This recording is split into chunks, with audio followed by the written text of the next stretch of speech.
एक दिन राजा विक्रम शिकार खेलने जंगल में जा रहे थे। रास्ते भटक जाने पर वह एक ऊंचे पहाड़ पर पहुंच गए। उन्होंने देखा एक साधु आंखें बंद किए तपस्या कर रहा है। साधु की तपस्या में विघ्न नहीं हो, ये सोचकर वे उसे श्रद्धापूर्वक प्रणाम करके लौटने का मन बनाने लगे। राजा विक्रम के मुड़ते ही साधु ने आवाज दी और उन्हें रुकने को कहा। विक्रमादित्य रुक गए। साधु ने राजा के इस व्यवहार से प्रसन्न होकर उन्हें एक फल दिया। साधु ने कहा, जो भी इस फल को खाएगा उसको तेजस्वी और यशस्वी पुत्र प्राप्त होगा। राजा साधु से फल प्राप्त कर जब लौट रहे थे तो उनकी नज़र एक तेजी से दौड़ती महिला पर पड़ी। दौड़ते दौड़ते वह एक कुएं के पास आई और छलांग लगाने की कोशिश करने लगी। विक्रम ने उसे थाम लिया और इस प्रकार आत्महत्या करने का कारण जानना चाहा। महिला ने बताया कि उसकी कई लड़कियां हैं पर पुत्र एक भी नहीं।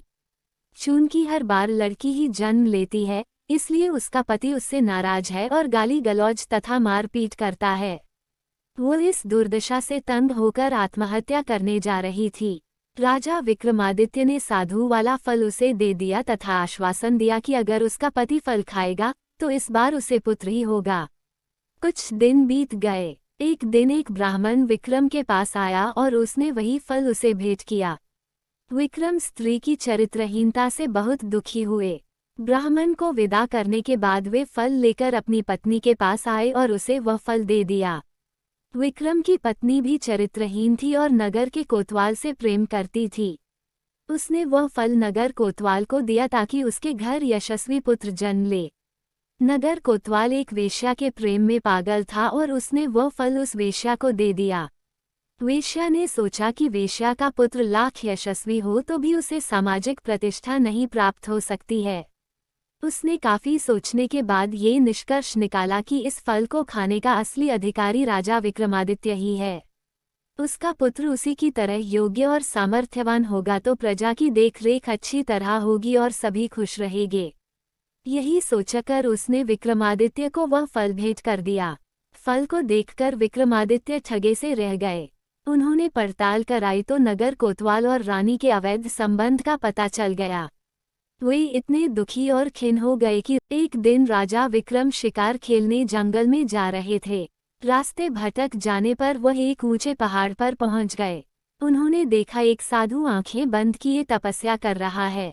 साधु की तपस्या में विघ्न नहीं हो, ये सोचकर वे उसे श्रद्धापूर्वक प्रणाम करके लौटने का मन बनाने लगे। राजा विक्रम के मुड़ते ही साधु ने आवाज दी और उन्हें रुकने को कहा।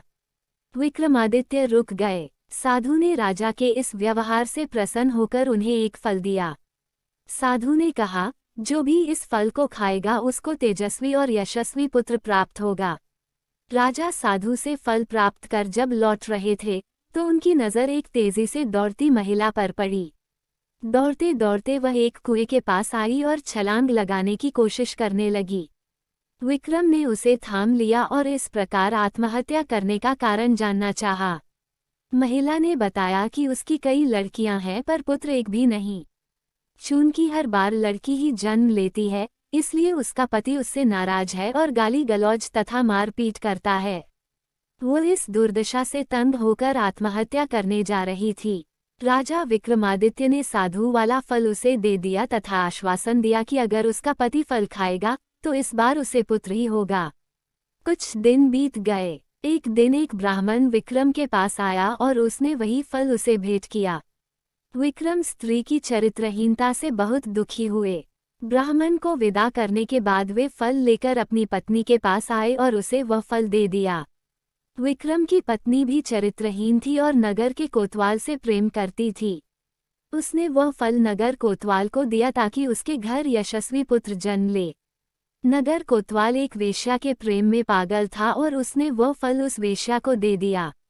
वेश्या ने सोचा कि वेश्या का पुत्र लाख यशस्वी हो तो भी उसे सामाजिक प्रतिष्ठा नहीं प्राप्त हो सकती है।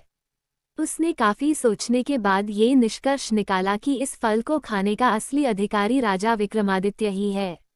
उसका पुत्र उसी की तरह योग्य और सामर्थ्यवान होगा तो प्रजा की देखरेख अच्छी तरह होगी और सभी खुश रहेंगे। यही सोचकर उसने विक्रमादित्य को वह फल भेंट कर दिया। फल को देखकर विक्रमादित्य ठगे से रह गए। उन्होंने पड़ताल कराई तो नगर कोतवाल और रानी के अवैध संबंध का पता चल गया। वे इतने दुखी और खिन्न हो गए कि एक दिन राजा विक्रम शिकार खेलने जंगल में जा रहे थे। रास्ते भटक जाने पर वह एक ऊंचे पहाड़ पर पहुंच गए।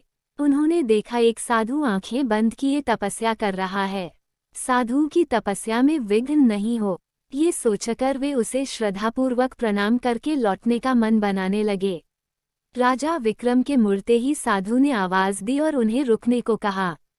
विक्रमादित्य रुक गए। साधु ने राजा के इस व्यवहार से प्रसन्न होकर उन्हें एक फल दिया। साधु ने कहा, जो भी इस फल को खाएगा उसको तेजस्वी और यशस्वी पुत्र प्राप्त होगा। राजा साधु से फल प्राप्त कर जब लौट रहे थे तो उनकी नज़र एक तेजी से दौड़ती महिला पर पड़ी। दौड़ते दौड़ते वह एक कुएं के पास आई और छलांग लगाने की कोशिश करने लगी। विक्रम ने उसे थाम लिया और इस प्रकार आत्महत्या करने का कारण जानना चाहा। महिला ने बताया कि उसकी कई लड़कियां हैं पर पुत्र एक भी नहीं। चूंकि हर बार लड़की ही जन्म लेती है, इसलिए उसका पति उससे नाराज है और गाली गलौज तथा मारपीट करता है। वो इस दुर्दशा से तंग होकर आत्महत्या करने जा रही थी। राजा विक्रमादित्य ने साधु वाला फल उसे दे दिया तथा आश्वासन दिया कि अगर उसका पति फल खाएगा तो इस बार उसे पुत्र ही होगा। कुछ दिन बीत गए। एक दिन एक ब्राह्मण विक्रम के पास आया और उसने वही फल उसे भेंट किया। विक्रम स्त्री की चरित्रहीनता से बहुत दुखी हुए। ब्राह्मण को विदा करने के बाद वे फल लेकर अपनी पत्नी के पास आए और उसे वह फल दे दिया। विक्रम की पत्नी भी चरित्रहीन थी और नगर के कोतवाल से प्रेम करती थी। उसने वह फल नगर कोतवाल को दिया ताकि उसके घर यशस्वी पुत्र जन्म ले।